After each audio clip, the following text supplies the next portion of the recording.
tal? ¿Cómo les va? Hola 2026, ¿cómo han pasado? ¿Cómo han pasado las fiestas, el fin de año, el año nuevo? Reyes. Los Reyes.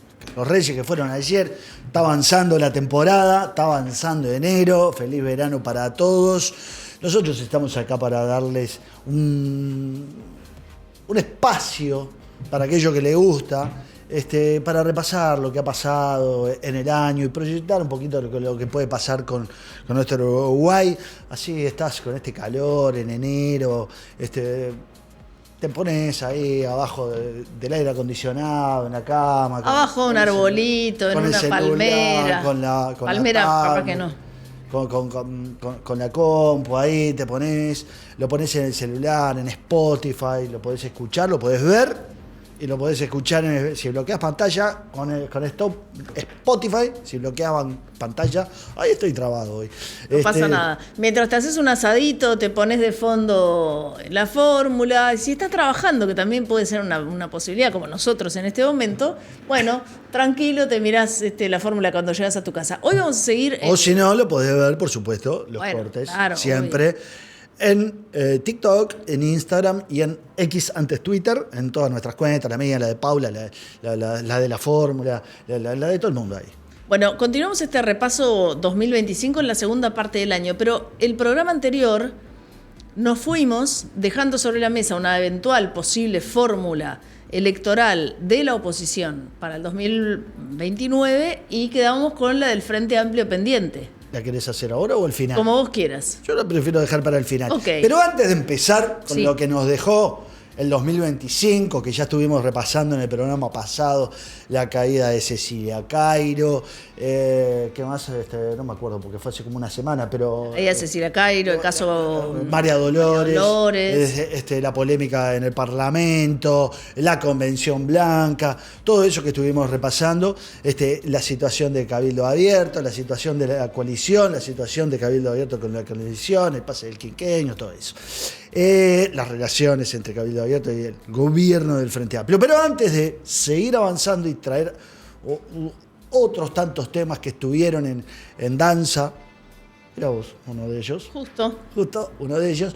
Uno de los tantos que estuvieron en danza en este año, presentamos este segmento con Miami Box. Sí, como ustedes saben, pueden comprar en cualquier parte del mundo. Miami Box te lo trae directo a tu casa. Podés consolidar todas tus compras en un solo envío y aprovechar al máximo tu franquicia. Elegí Miami Box, ahorrás siempre con la confianza de tantos años de experiencia. Para traer cosas de Estados Unidos y el mundo es muy fácil. Te registrás, haces las compras online, ellos te dan una dirección en Miami y se encargan de recibir el paquete en Uruguay y enviarlo a las puertas de tu casa.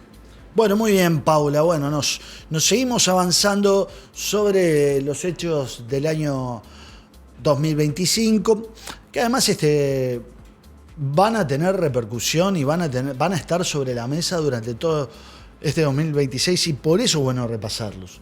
Porque algunos hechos pasaron. Sí. Como cuando hablamos de la caída de Cairo, pasó. La caída de Eduardo Viera en colonización pasó. El insulto de Sebastián da Silva a Nicolás Viera pasó. Se arregló. Otras cosas no se arreglaron. Todavía está pendiente qué va a pasar con la COCOA, la coordinación de la coalición, que les gusta más a algunos de los blancos, colorados e independientes les gusta más que a otros blancos y colorados e independientes que les gusta menos. La COCOA. Lindo nombre. Ahora igual conformaron un espacio, hace un par de meses, un espacio de coordinación. La coordinación de la coalición, por eso la COCOA. Por eso la COCOA.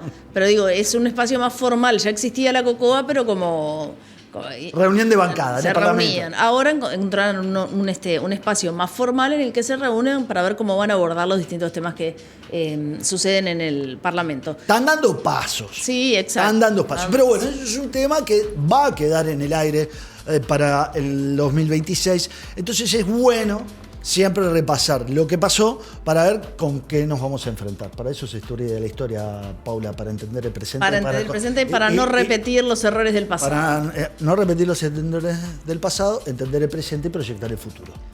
Quien no conoce su historia, terminalo porque lo sabes. Está condenada a repetirla. Muy bien. Bueno, vamos a empezar con alguno de los temas de esta segunda Este tema fue de todo el año, pero bueno, también tomó calor más hacia la segunda parte del año, que es todo el tema Neptuno-Casupá. El gobierno, apenas arrancado la nueva gestión, el nuevo gobierno del Frente Amplio decidió que no iba a seguir adelante con el proyecto Neptuno y que iba a seguir con su idea de ir por la represa de Casupá. Esto le valió muchísimas críticas porque el gobierno anterior, encabezado por el presidente Luis Lacalle Pou, había diseñado todo un proyecto, el proyecto Neptuno, que era con la que iba a solucionar todos los problemas de sequía que tenemos en el país. Ahora, pero el proyecto Neptuno de Lacalle Pou encajonaba el proyecto Casupá que le había entregado Tabaré Vázquez al pasarle la presidencia de la República, le deja el proyecto Casupá y se lo entrega.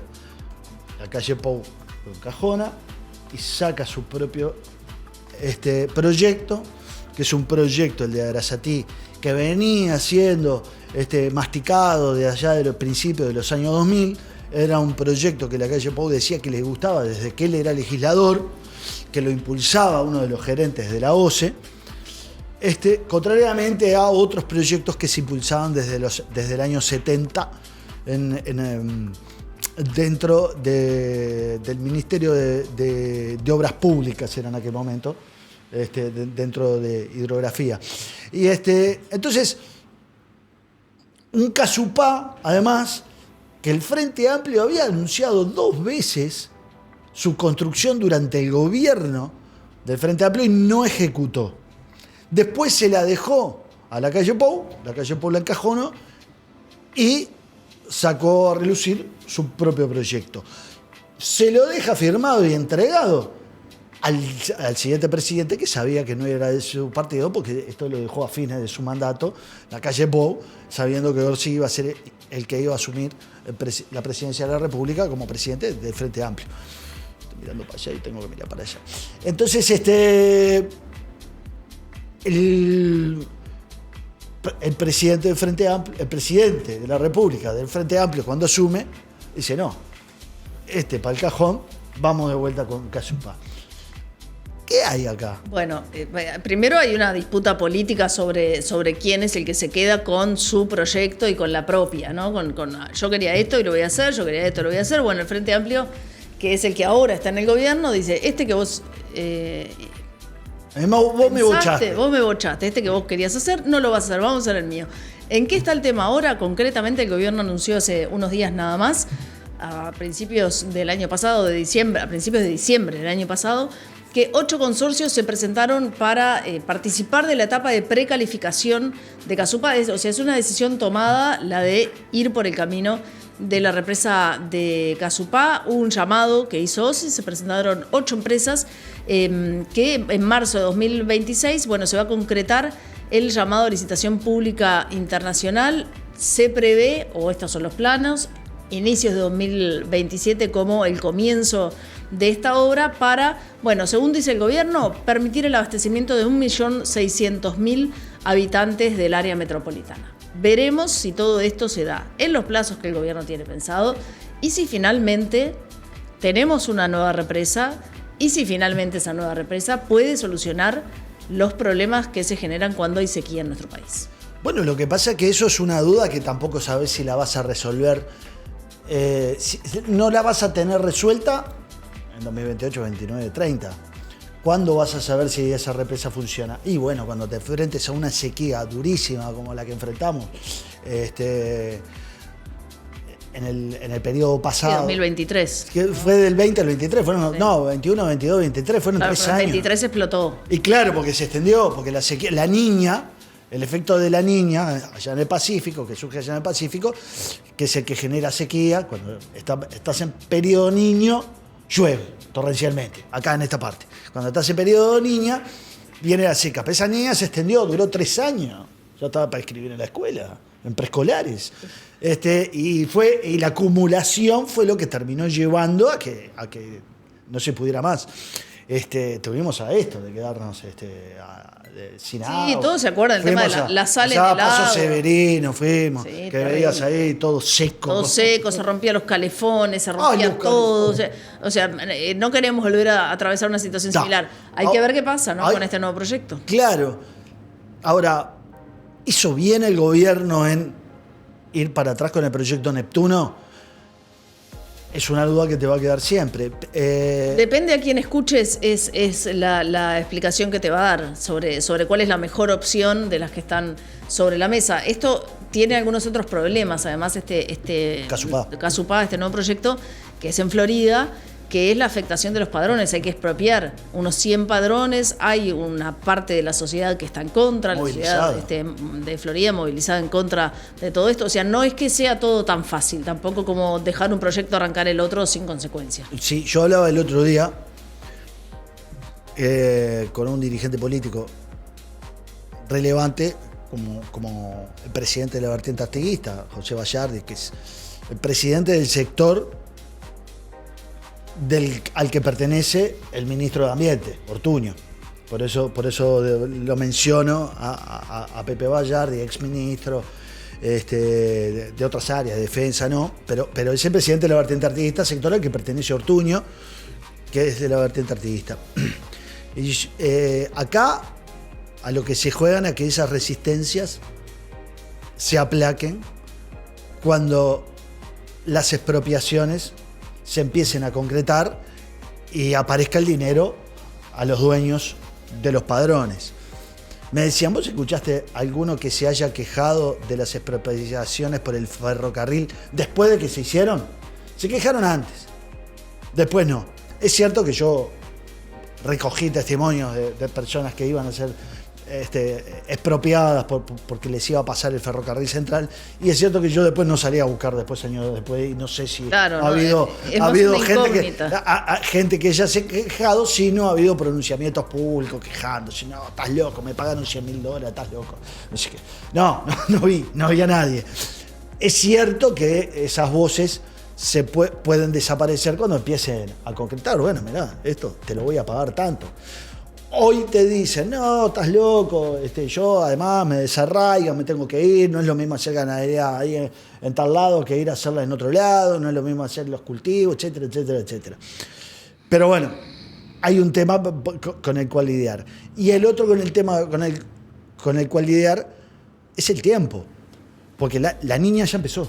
Sí, y el tiempo también, además, que no vuelva a pasar lo mismo, ¿no? Que otra vez no quede un proyecto sin terminar, con un posible o no lo sabemos, ya lo sabremos en 2029, pero ¿y si cambia el gobierno? ¿Y si cambia el signo del gobierno? ¿Qué hacemos? ¿Volvemos otra vez? Me vuelve la calle Pou, a Neptuno, y cuando cambie volvemos acá. Y así seguimos, de un proyecto al otro. Bueno, ojalá que tenga primero, que se concrete y que sea efectivo, ¿no? Que no sea un problema más que una solución. Claro, porque lo otro es esa discusión de, bueno, si haces Casupá, estás tomando agua de la misma cuenca, de la misma fuente del que ya estás tomando, que es el Santa Lucía. Entonces, si te seca el Santa Lucía, se te va a sacar en Paseo Severino, se te va a secar antes en Casupá, se te va a secar en el mismo río, la misma fuente de agua se te va a secar. Entonces, por eso, la idea de Arazatic, que tenía sus inconvenientes, también afectaba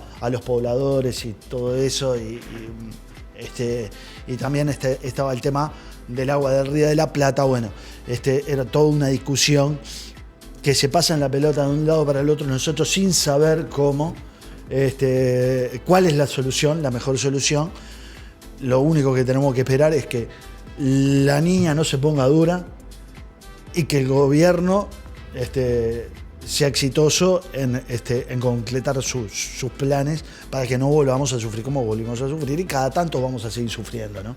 Bueno, vamos a cambiar de asunto, porque este tema que explotó en octubre de 2025 promete durar mucho tiempo, y seguramente vamos a estar todo el 2026 hablando de este tema, y es el famosísimo a esta altura caso Cardama. ¿Por qué? Porque, como ustedes recordarán, hacemos un brevísimo resumen. En octubre del año pasado, el gobierno hizo una conferencia de prensa encabezada por el presidente de la República, Yamandu Orsi, junto a Alejandro Sánchez y Jorge Díaz, en la que informó que seguiría el camino de la rescisión del contrato con Cardama, que era la empresa española que iba a construir 2 patrulleras oceánicas que nuestro país, todo el sistema político entiende que se necesitan. Este contrato había sido firmado en 2023 por los integrantes del Ministerio de Defensa y del gobierno anterior. Y en esa conferencia de prensa lo que señalaron los integrantes del actual gobierno es que había indicios de fraude. ¿Por qué? Porque habían descubierto que una de las garantías, la garantía de fiel cumplimiento que se había presentado por parte de Cardama, era trucha. Y con esa información en la mano decidieron iniciar el camino de la rescisión del contrato. Esto trajo un lío político tremendo, primero porque hay varias visiones. Una es lo que dicen, lo querían rescindir y le buscaron la vuelta para rescindirlo, porque no les gustaba lo que había hecho el gobierno anterior, la forma que había elegido a la empresa Cardama. Otros que dicen, les avisaron que había algo raro, entonces fueron y hicieron como una manganeta de esperar un tiempo prudencial para que se venciera la garantía y después salir a hacer esta conferencia. Lo cierto es que la garantía no existía, es una cosa que está completamente chequeada. Ahí, cuando el gobierno habla de fraude, el gobierno anterior se ofende porque entiende que les dicen que el fraude lo hicieron ellos y no la empresa. Tampoco se alude directamente a la empresa porque todavía no se sabe, aunque cada vez se va más en esa línea de información, si a la empresa la engañó la garantía que presentó, sí, o fue toda una cuestión armada, que es lo que se está investigando en este momento. Sí, o no encontraba Mario Cardama, el dueño del astillero, no encontraba a nadie que le diera una garantía porque la buscó por distintos 11 lados. 11 meses demoró en conseguir una garantía. Y fue por distintos lados, a buscar distintos bancos. Acá no se la dieron, no se la dan en ningún lado y encontró un banco flojo de papeles. Y bueno, le metió para adelante, o él confió o confió demasiado. Hay un tema que también apareció en los últimos días sobre este asunto, que es que, si ustedes recuerdan, el día de la conferencia, el gobierno contó que pocas horas antes de la conferencia les había llegado la renovación de la garantía que se tenía que haber hecho un mes antes, y que después, cuando se empieza a mirar esa renovación de la garantía, que era trucha, era una copia de la garantía anterior y habían omitido algunos errores, como por ejemplo el año que le ponen en la fecha. Aparecía como 2024. Como 2024, y había otro error que se cometía, por lo que se entiende que evidentemente es una copia de lo que presenta Cardama, es una copia de la garantía anterior que no existía. O sea, una copia de la copia, una fraude. Ahí está, exactamente. Bueno, después es muy largo este tema, pero para resumirlo, hay 2 oficiales de la Armada uruguayos en Vigo, monitoreando como parte del Estado uruguayo la construcción de estas patrulleras oceánicas. El gobierno agregó la contratación de una nueva calificadora para que evalúe cómo van las obras y si finalmente se van cumpliendo lo que se llaman hitos para que se siga con los pagos, porque ya se pagó mucha plata por estas patrulleras. El contrato es de $92 millones, ya se pagaron 30. El próximo hito sería ahora en este mes de enero, cuando se tendrían que entregar, no se va a pagar. Tendrían que entregarse los motores para los barcos. La ministra está segura de que eso no va a suceder. No, y además ya revisaron una quilla que los oficiales de la Armada dicen, no, acá no hay ninguna quilla.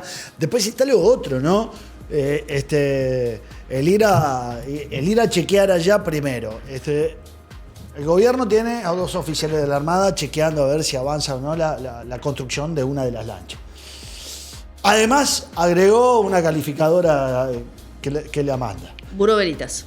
Además, fue un diputado del Partido Nacional, la miró de afuera y dijo, esto viene avanzando. Acá se está construyendo. Después le cuestionaron porque era chapista y qué tiene que ver, cómo va. Y él decía, sí, soy chapista muchas horas. Eso, perdón, hagamos un paréntesis. El senador Daniel Cayani, en una rueda de prensa, le preguntan por este viaje de Gianoli y unas horas antes Sebastián da Silva había reconocido a Gianoli porque además tenía conocimientos en el área, entonces de eso se agarra Daniel Cayani, del MVP, para decir algo así como: mandaron a un chapista a ver una obra de una magnitud que no tiene nada que ver con el trabajo del chapista. se ofendió por ese comentario Gabriel Gianoli, el diputado Gabriel Gianoli, y hubo un cruce en el Parlamento que no pasó a mayores porque tuvo la intervención de 2 senadores, ¿no? Porque se cruzaron en el... Se cruzaron en el anexo. En el edificio anexo, en el primer subsuelo, que es donde están las comisiones. Y uno estaba llegando, el otro estaba ahí. ¿Qué? Decímelo en la cara, fue cosa, decímelo en la cara. Decime chapista en la ahí cara. Está, y bueno. ¿Qué nivel de peleas tenemos? Han decrecido. Las peleas fueron decreciendo. Y bueno, en parte mejor. En parte mejor, pero que se estén peleando por un... Bueno, ahí intervinieron los senadores Carlos Cami y Rodrigo Blas. Y bueno, Agarrame. Agarrame que lo mato, y la cosa quedó por esa. Pero bueno, hicimos ese paréntesis, pero en realidad el caso sí hubo una interpelación que fue una cosa rarísima, por parte del ex ministro de Defensa, quien contrata a Cardama, Javier García, que ahora es senador, a la nueva ministra de Defensa, Sandra Lasso, que antes era senadora, sobre este asunto. Javier García acusó de espías a los oficiales que están en Vigo mirando las obras. Esos oficiales anunciaron que iban a pedir un tribunal de honor para que se los defenda de esa acusación. Y recordemos acá que el prosecretario de la policía... Recordemos acá que el prosecretario de la presidencia, Jorge Díaz, dijo que era muy grave, incluso a nivel de temas internacionales, podía llegar a decir que Uruguay le está mandando espías de la Armada a otro país, te puede meter en un conflicto muy grave. No se dijo Javier García. No. Les dijo un montón de cosas también. Ha escalado. Y claro, está de fondo, si hubo un fraude, si hubo un delito, si hay una denuncia penal, si hubo una estafa, hasta dónde hay ex jerarcas del gobierno anterior involucrados. Claro. Le preguntamos a Jorge Díaz y él nos dijo que no tenía pruebas. Tenía elementos como para decir. No, pero se cuida. Pero están haciendo una denuncia que va por ahí. El problema de vos decías, entonces se va a extender 2026 o más. O más, claro. Donde alguna ex jerarca tenga un contratiempo judicial, no te digo una condena, un contratiempo, una imputación, tener que ir a dar explicaciones, esto revienta y va a tener efectos electorales. Sí, claro. Bueno, hay que esperar y ver cómo sigue todo esto, porque además el gobierno amplió la denuncia en diciembre de 2025, agregando otras presunciones de irregularidades o cuestiones del contrato no cumplidas, y por eso es que la ministra anunció que no se va a pagar lo que queda del contrato, porque entienden que se está justamente incumpliendo. Pero bueno, todo esto tiene plazos legales que los iremos viendo con el paso del tiempo, pero que en este momento tiene al gobierno y a la oposición enfrentados, porque cada uno se agarra de su decisión. El gobierno anterior de haber contratado a Cardama con la convicción de que la garantía que se le presentaba era real, y este gobierno diciendo presentaron una garantía trucha, no vamos a seguir adelante con esto. Esto yo lo veo largo. Yo creo que va a escalar. Porque en la medida que avance en la justicia, esto va a escalar.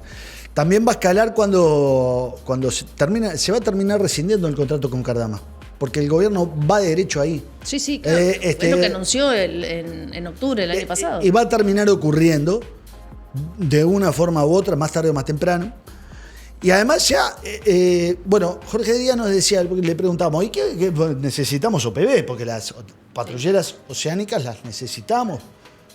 Hay un consenso. El tema siempre fue quién la construía o no, si había lobbies, si había países, si había lobbies, si los españoles son capacitados o no. Bueno, también se tiró la idea, primero tuvimos la promesa acá de Jorge Díaz que íbamos a tener, que iba a hacer todo lo posible el gobierno, lo imposible iban a hacer. Por tener OPV. Por tener OPV, está. Ok. Ahora, ya le preguntamos si estaban buscando y nos dijo, bueno, hay gente trabajando en eso. Bueno, sí, parece que están buscando por el lado de la región, por el lado de Brasil. También hubo una propuesta del PIT-CNT para que se construyan en nuestro país. La ministra Lasso dijo hace algunos días en Desayunos Informales que esto no es un hecho, o sea, que no está previsto, por lo menos para este momento, pero que el objetivo del gobierno sería también que en algún momento ese tipo de construcciones se pudieran hacer con industria nacional. No va a ser lo que va a pasar no sale carísimo. Claro, es muy caro. Y saldría además, carísimo hacerlo acá y además. Pero además, así como una de las cosas que se le cuestionaba a Cardama es que nunca había construido una patrulla oceánica, Uruguay tampoco. En Uruguay tampoco. Bueno, el presidente de PIT-CNT, Marcelo Audala, ha trabajado en el dique de Sacos como soldador, ¿no? Pero no tiene él experiencia ni en la metalurgia acá en trabajar en una patrullera oceánica. Además saldría carísimo, estoy seguro. Bueno. Saldría mucho más caro. Sí, puede ser, ¿no? Saldría mucho más caro. No manejo los números de costos de las patrulleras oceánicas. De costo de la industria nacional en fabricación de... ¿No sos experta? No, la verdad que no. Sos... Ni chapista sos. No, nada. Lo único que sé es sobre el tema, lo que los colegas que investigan este asunto nos enseñan y nos brindan y las entrevistas a los distintos actores. Está muy bien. Bueno, antes de seguir, Paula, queremos comentarles que el bus turístico de Montevideo no es exclusivamente para extranjeros. Se lo toman mucho los extranjeros y más en esta temporada de verano, con estas temporadas de cruceros, están llegando los cruceros, se bajan ahí en el puerto, el bus turístico los espera ahí frente a la salida del puerto, se lo toman ahí y anda volando, pero también es para uruguayos el bus turístico y para montevideanos también, gente que anda por la capital. Y hasta pueden subirse con la STM. Prepárate para descubrir lugares más atractivos, los lugares más atractivos de esta fascinante ciudad que tiene lugares muy buenos. Y además el bus turístico te lleva por algunos de los lugares más emblemáticos de Montevideo.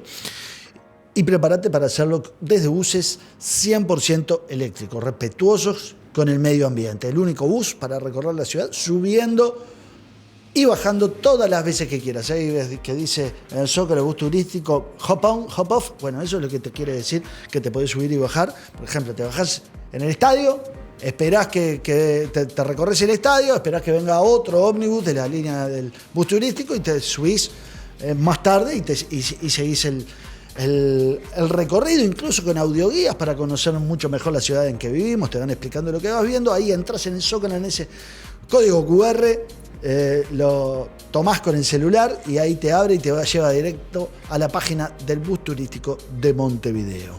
Bueno, seguimos con los temas del año y este fue uno de los enormes temas del año porque trajo controversia, cuestionamientos y críticas y mucho debate desde el día 1 a raíz de una promesa que había hecho el hoy presidente Yamandu Orsi, antes de ser presidente, en el debate con Álvaro Delgado, que había asegurado que en su gobierno no se iban a aumentar ni a poner nuevos impuestos. No iba a haber nuevos impuestos en este gobierno.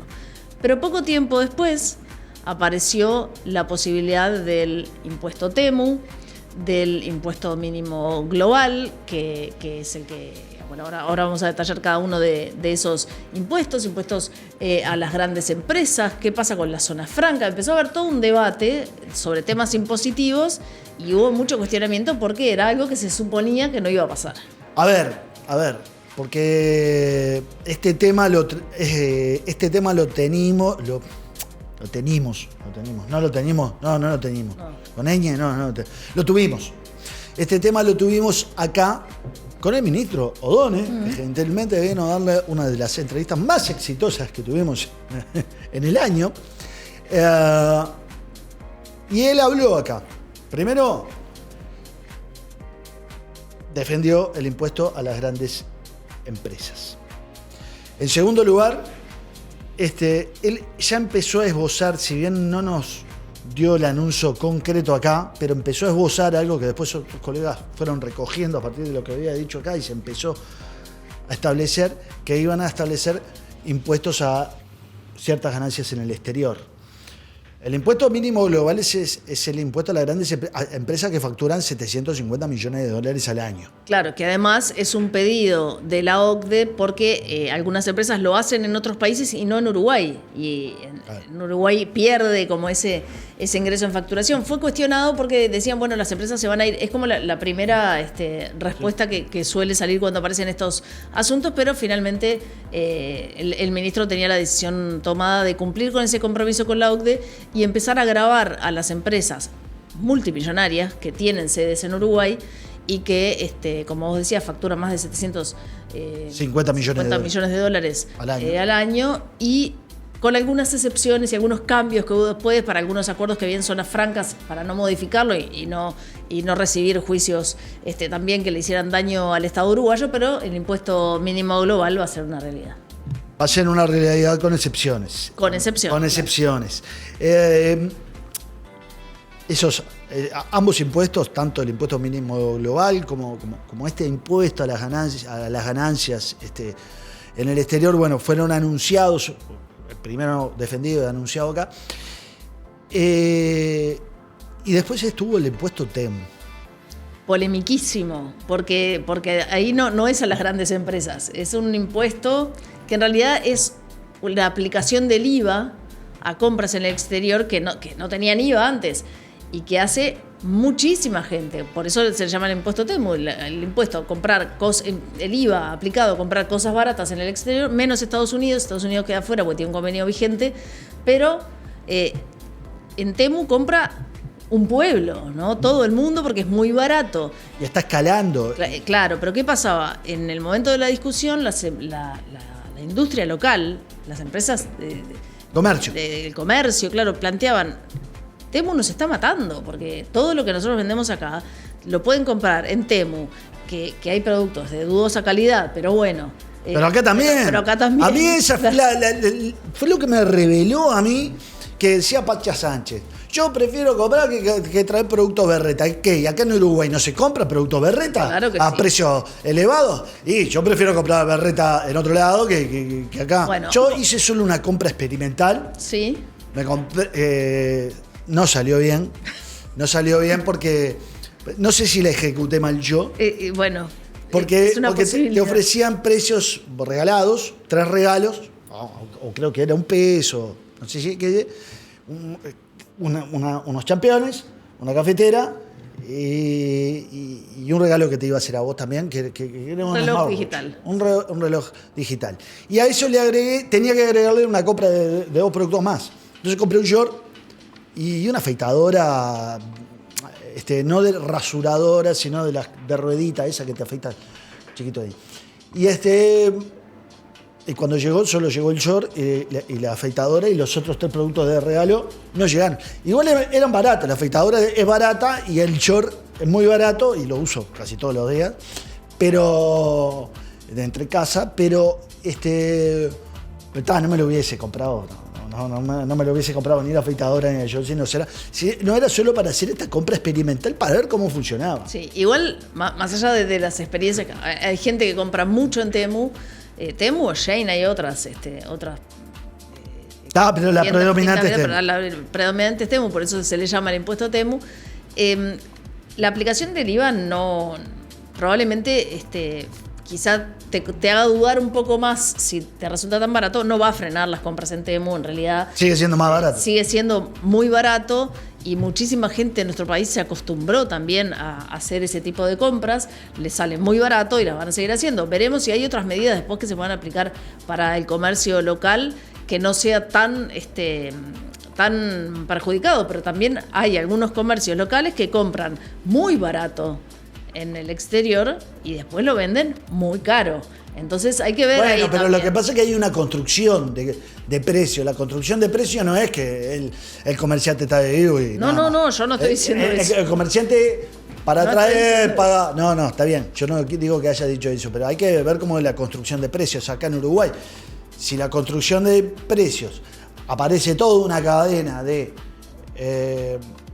distribuidores, impuestos, etcétera, y algunos de ellos se pueden cortar o deberían repensarse, para que no sea tan caro. Claro. Acá O'Donnell decía, Uruguay nunca va a ser un país barato, porque somos muy poquitos.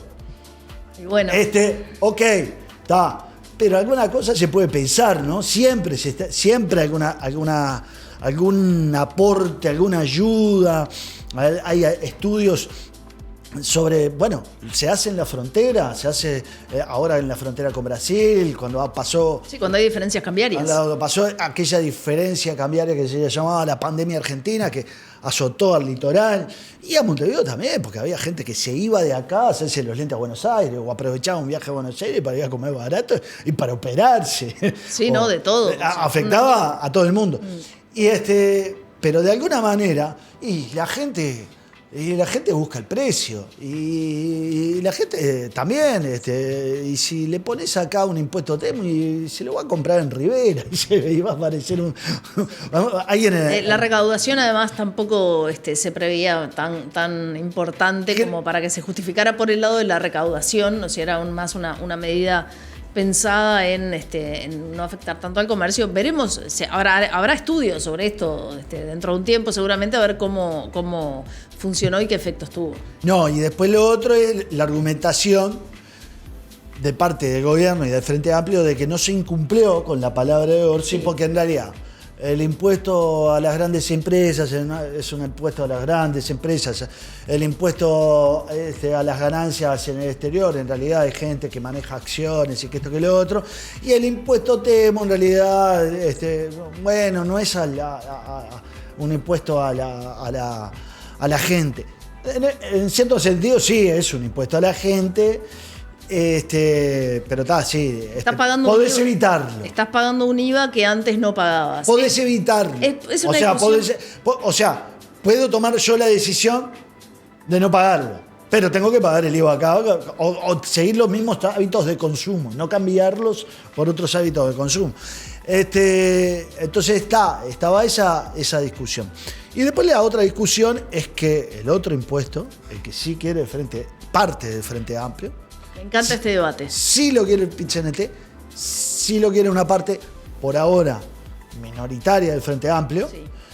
Y no lo quiere el ministro de Economía, Gabriel O'Donnell, que aquí defendió su postura, que es el del 1% a los ricos. Grabar con el 1%, que igual ahora, cuando se planteó este impuesto, era el 1% al 1% más rico de la sociedad, son unas 25.000 personas, de acuerdo a los cálculos. En la propuesta que hace el PIT-CNT, que ahora hay una propuesta escrita, no es tan lineal lo del 1%, porque en la cantidad de población que se señalaba, se incluía a quienes tenían patrimonios por encima de $1 millón, hasta infinito. Sí. Pero no es el 1% para todos en la propuesta. La propuesta parece, para el que tiene $1 millón, el 0,1%. La sobretasa. Claro. Para el que tiene, o sea, es un impuesto mínimo. Para el que tiene un poco más, va subiendo hasta 1,5% de impuesto al que tiene miles de millones. O sea, no es tan lineal lo del 1%, sí. No es para todos. Hay franjas. Bueno, hay franjas, exacto, como la ley de RPF, hay franjas. Bueno, es una propuesta que, como vos decías, el ministro de Economía no está de acuerdo, cree que puede ser perjudicial, que algunas empresas que trabajan en Uruguay podrían, o que no trabajan, empresas o capitales, o capitales podrían poner esos capitales en otros lugares. Lo que grava esto son bienes, no es patrimonio. Es lo que sostenía O'Donnell. Lo que sostenía O'Donnell acá, él decía que es parte de lo que está en la discusión y lo que el PIT-CNT pone como argumento si dice que O'Donnell no le pone evidencia. Lo que dice O'Donnell es, yo tengo cierta recaudación, 500, tengo que recaudar 500. Si yo poniéndote impuesto pongo en riesgo recaudar esos 500 y por una cuestión de que algunos capitales se trasladen, yo voy a recaudar menos, yo no estoy dispuesto. Eso es lo que decía acá Gabriel O'Donnell. Esa era su respuesta. Sí. No estoy dispuesto a esto. ¿Qué dicen? Bueno, hay países que se han aplicado impuestos similares y con comportamientos diferentes. Se han ido, ha bajado, ha subido la recaudación. ¿Qué dice el PIT-CNT? Bueno, nosotros ponemos evidencia acá de lo que ha pasado en otros países con estudios de otros, donde no ha habido ese comportamiento que dice O'Donnell, y O'Donnell no está poniendo evidencia. Algo que no dijimos, la recaudación de este impuesto, de acuerdo a la propuesta, siempre pensando en la propuesta que hizo el PIT-CNT, que es la única propuesta concreta que hay sobre la mesa, ¿sí? Que es la propuesta que apoya, entre otros, el Partido Comunista, el Partido Socialista y algunos dirigentes en forma individual. La recaudación de ese impuesto sería para dirigir exclusivamente a políticas para combatir la pobreza infantil. Y es por eso que se plantea el gravamen al 1% más rico de la población. Sí, de todas maneras no está claro cómo se articularía eso, y eso puede tener una crítica, porque uno dice, bueno, ¿se va a dirigir a la pobreza infantil? ¿Se va a dirigir a la pobreza infantil? ¿O va a terminar perdido en burocracias y en...? Bueno, eso nunca lo podés saber. Bueno, por eso. Bueno, pero también puede ser una parte, en el debate, una parte de lo que vos podés exigir. Sí, claro. Ok, ¿vas a dirigirlo a pobreza infantil? ¿Cómo? Ponémelo blanco sobre negro para que después no terminen creando una estructura donde empiezan a acomodar gente, amigos, no sé qué, no sé cuánto, y un tipo se cobra un sueldo de $5.000 por mes, y otro no sé qué, y otro no sé cuánto, y después termine siendo una agencia de colocaciones de gente. Si vas a dirigirlo a la pobreza infantil, explícamelo cómo lo vas a hacer. Yo creo que es válida esa exigencia. Quiero decir que no nos alcanza a nosotros. No, lamentablemente no nos alcanza. Quiero decir... Yo lo pagaría gustosa, pero no, la verdad que no. Yo no sé si lo pagaría gustoso, pero estoy fuera totalmente de eso. Lo que sí es que hay muchos políticos a los que sí les alcanza. Claro. Y a uno de los que les alcanza es a O'Donnell. Uno puede entrar en su declaración jurada. Las declaraciones juradas son públicas. Puede saber que lo alcanza. Uno supone que O'Donnell no está pensando en lo que le va a costar a él, sino que está pensando en... No, porque aparte tampoco le va a costar tanto, porque O'Donnell no es un millonario al que se le aplicaría el 1%. No, pero tiene algunos millones. Bueno, pero se le aplicaría una tasa muy baja. O sea, no es la persona para poner el ejemplo del más afectado. Pero es plata. Pero además, hay muchos en el sistema político, y llegado el caso, si tienen que tomar las decisiones, los alcanza. Sí, muchos. Hay varios senadores que si tuviera que votarse esto en el Parlamento los alcanza. Por ahora, yo creo que es un debate que en Uruguay, por lo menos durante unos cuantos años, no va a prosperar su aplicación. Lo otro que está en debate, o sea, no va a prosperar porque no hay una composición hoy política como para que esto prospere. No tiene votos en el Parlamento. No tiene votos en el Parlamento. Ni apoyo del presidente ni del ministro. Ni por derecha ni por izquierda los tiene. Porque buena parte de la bancada es del MPP, y el MPP no está en sintonía con esto.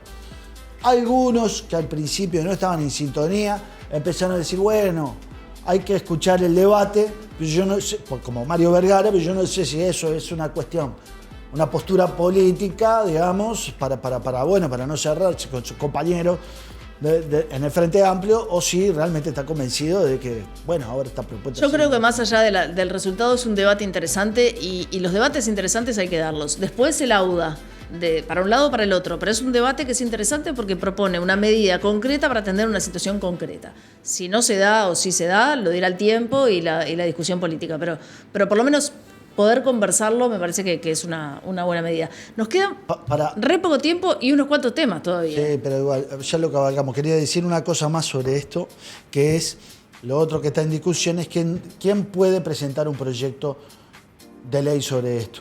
El gobierno entiende, O'Donnell ha dicho, que es iniciativa del Poder Ejecutivo, iniciativa privativa, la presentación de impuestos, y hay constitucionalistas que dicen que no necesariamente es iniciativa privativa del Poder Ejecutivo, y que se podría presentar, y también se lo podría presentar el PIT-CNT como iniciativa popular, que capaz que perdida la batalla en el Senado, capaz que puede ir por otro lado.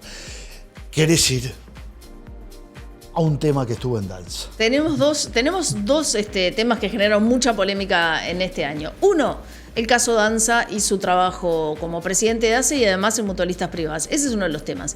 Que ya se laudó el caso personal de Danza. Danza terminó renunciando a todos sus empleos particulares y se quedó como presidente de ACE, Decirlo de vuelta si me queda bien para el recorte, para que le pego. ¿Ya se resolvió? Ya se resolvió el tema. El presidente de ACE, Álvaro Danza, se quedó con su trabajo como presidente de ACE, renunció a todos sus trabajos privados, pero lo que no se laudó, porque acá había el clásico 2 bibliotecas, había quienes decían que no era incompatible su trabajo, otros que decían que sí era incompatible su trabajo, pero lo que quedó muy, muy en duda y muy con una mirada de desconfianza encima fue la actuación de la Junta de Transparencia y Ética Pública, que como es un organismo que tiene cuota partidaria, es decir, le integran 3 personas, 2 del oficialismo, 1 de la oposición, los 2 del oficialismo votaron a favor de que Danza pudiera seguir con todos sus trabajos, pese a que se había solicitado una asesoría, un informe de la asesoría letrada de la propia JUTEP, que decía lo contrario, y eso generó malestar, sospecha, fueron muy cuestionados los dirigentes del Frente Amplio que integran la JUTEP. Ellos decían, así como leímos ese documento, leímos un montón de otros informes jurídicos que iban por el lado que nosotros entendemos y es que no era incompatible y por eso lo apoyamos.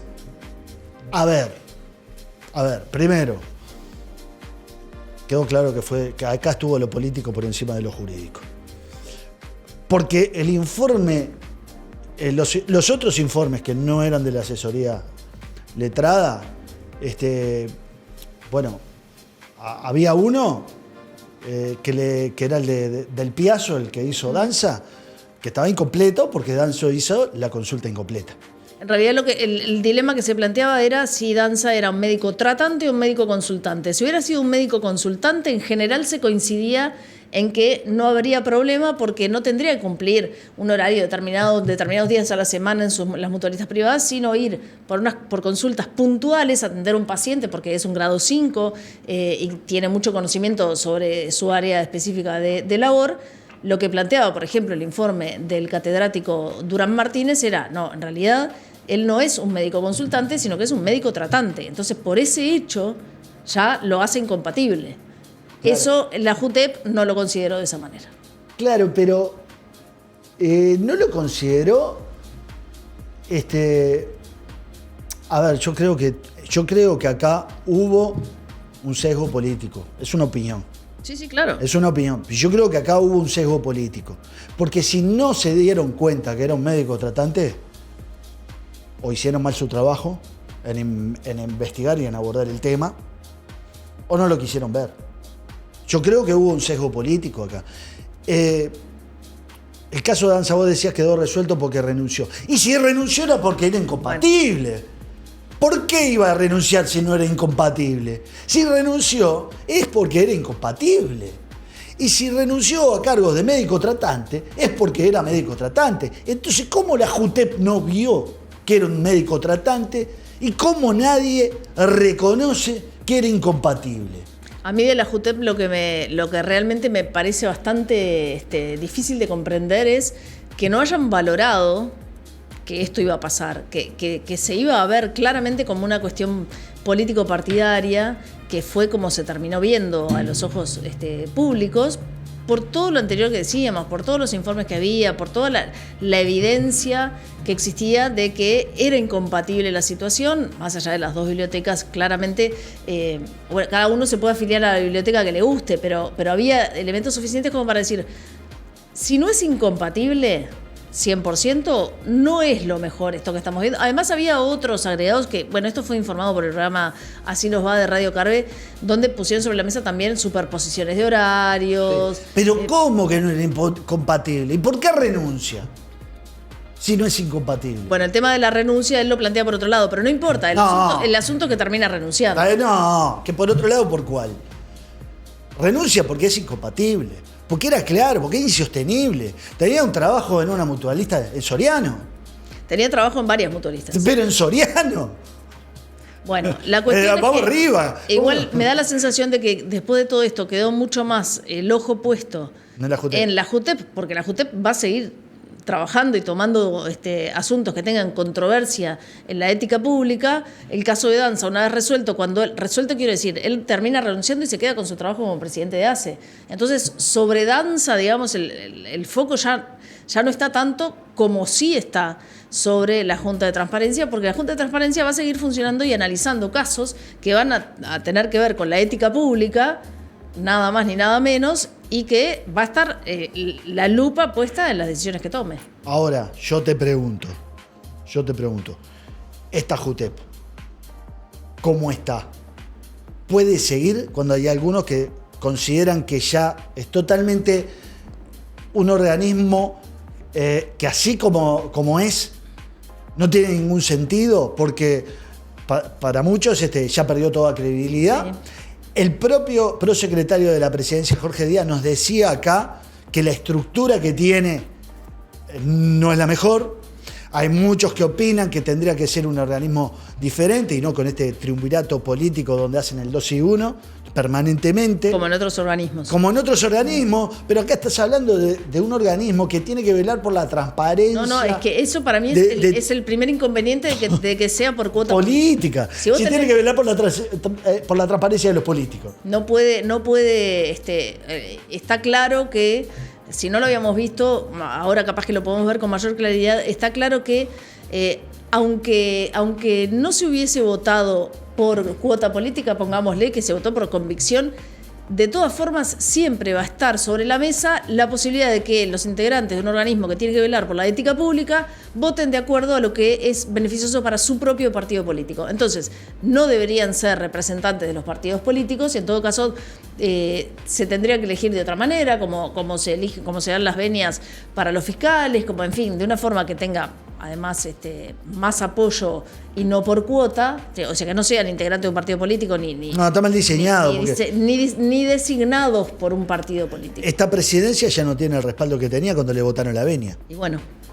Este directorio está totalmente cuestionado. Hay gente que dice, bueno, falleció la JUTEP.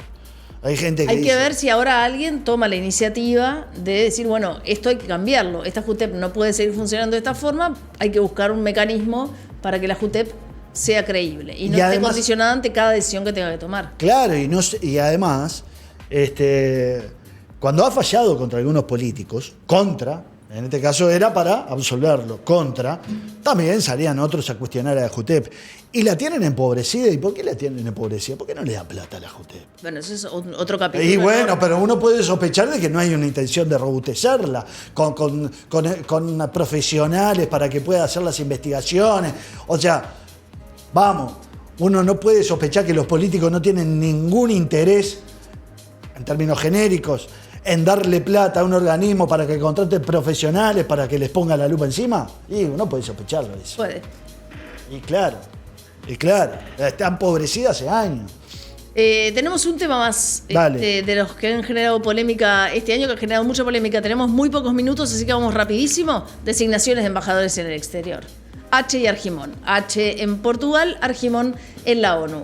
El que causó mayor revuelo y sorpresa, obviamente, fue el de Carolina H, porque primero venía del Partido Colorado, nada tenía que ver con el Frente Amplio, pero su abogado en toda la situación, Pasaporte Marcet, había sido el prosecretario de la presidencia, Jorge Díaz, con quien hablamos hace unos días acá, y nos aseguró que él no había tenido nada que ver en esta designación. Muchos no le creen. Él dice que fue el presidente Orsi con el canciller Lubetkin. El otro día se lo pregunté al canciller Lubetkin directamente si había sido él u Orsi, y él dijo fue el gobierno.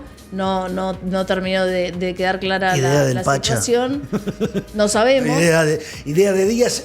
Díaz dice que no, pero claro, el problema que tiene es que no le creen lo que vos decías. Claro.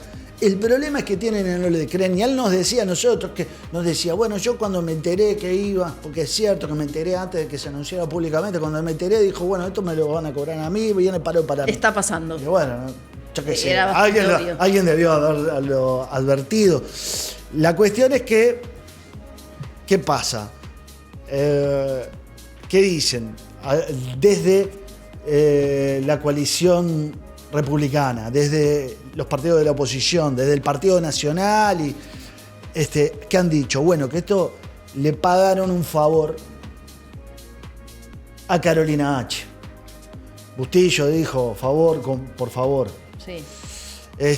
Otros han dicho, con favor se paga. Han hablado de traición. Y entonces, Carolina H.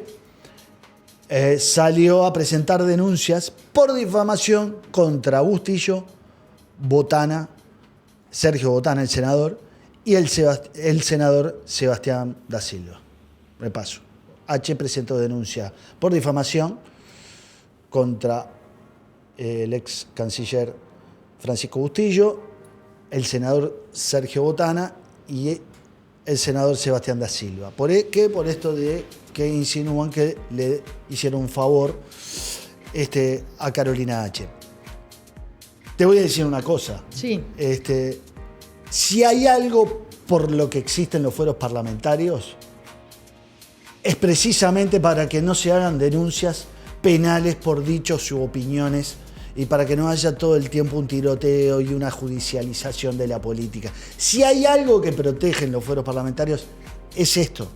Que un senador pueda expresar que le parece que esto le hicieron un favor a Carolina H. y lo pagaron un favor por otro favor. O sea, los fueros no están para proteger robos, crímenes de otro tipo. Están para proteger esto y que no se lleve a la justicia. Espero que no le levanten los sueros. Espero por el sistema político, no por ellos, que no le levanten los fueros a Botana y a da Silva para que respondan por esta denuncia, porque dejarían de existir ese sentido de los fueros. Sí, sí. En el caso de Bustillo no está protegido por fueros.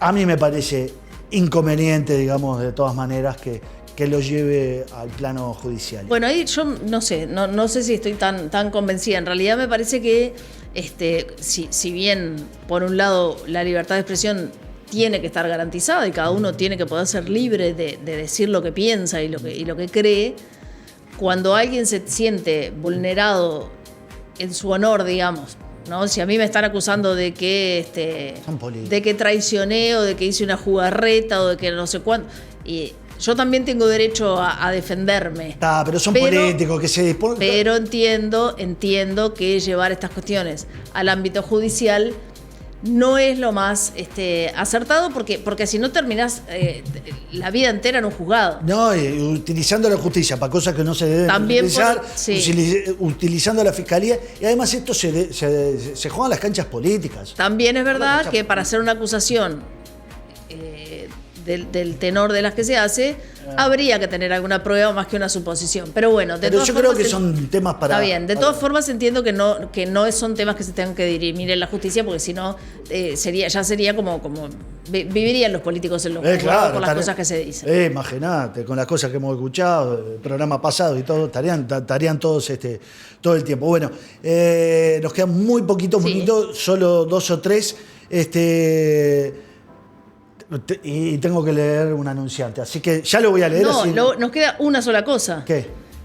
Fórmula del Frente Amplio para 2029, lo que habíamos prometido y no cumplimos. No cumplimos nosotros. No cumplimos. Y bueno, lo que pasa, yo te voy a decir, no tengo la menor duda que al final de camino la va a encabezar el Pacha. Sí. Y va a depender... el MPP está es muy abrumador su predominio y debería elegir a alguien fuera del MPP para acompañar, y va a ser necesariamente yo te digo que paritaria. Entonces, pero Lustenberg. Cristina Lustenberg. Es mi apreciación hoy a 4 años de esa decisión. Lo que pasa es que para eso Lustenberg también se tendría que postular. Bueno, vamos a ver. O no necesariamente. No necesariamente se tendría que postular. Bueno, pero hay alguno que se va a postular dentro del Frente Amplio. El Frente Amplio va a salir del Congreso en 2028. Sí, con varias candidaturas. Y con varias, no puede salir solo con una. Va a salir con varias. Por lo menos 2 o 3. Sí. 4 es lo que ha sacado últimamente. Pero el MPP va a robar. Es lo más probable. Bueno, muchos lo señalan a Odone como un posible candidato. No. Lo que yo creo que podría ser un buen candidato, pero no lo veo ganando una interna. No pasa. Porque allí el MPP seguramente se va a imponer con más. No lo veo haciendo una campaña. Bueno, entonces nuestra casi. Nuestra, porque la coalición, dijimos, la calle Pau Ojeda, Yo en el dije caso sí. que fueran como coalición, Sí. como bajo el mismo lema. En el caso del Frente Amplio decimos Pacha Lustenberg. Bueno, podría ser. No estoy tan, El tiempo no estoy tan dirá. seguro, pero Yo tampoco, va a pero el tener que tiempo ser dirá. una mujer y fuera del MPP. Bueno, vamos. Nos vamos, terminamos este primer programa de enero. En INCO transforman la vida digital de las empresas con soluciones tecnológicas que ofrecen migración a la nube, ciberseguridad, automatización de procesos y crecimiento. INCO Soluciones es una empresa uruguaya con más de 45 años en el sector de las tecnologías de la información, con presencia regional en Uruguay, Paraguay, México, Argentina y Chile.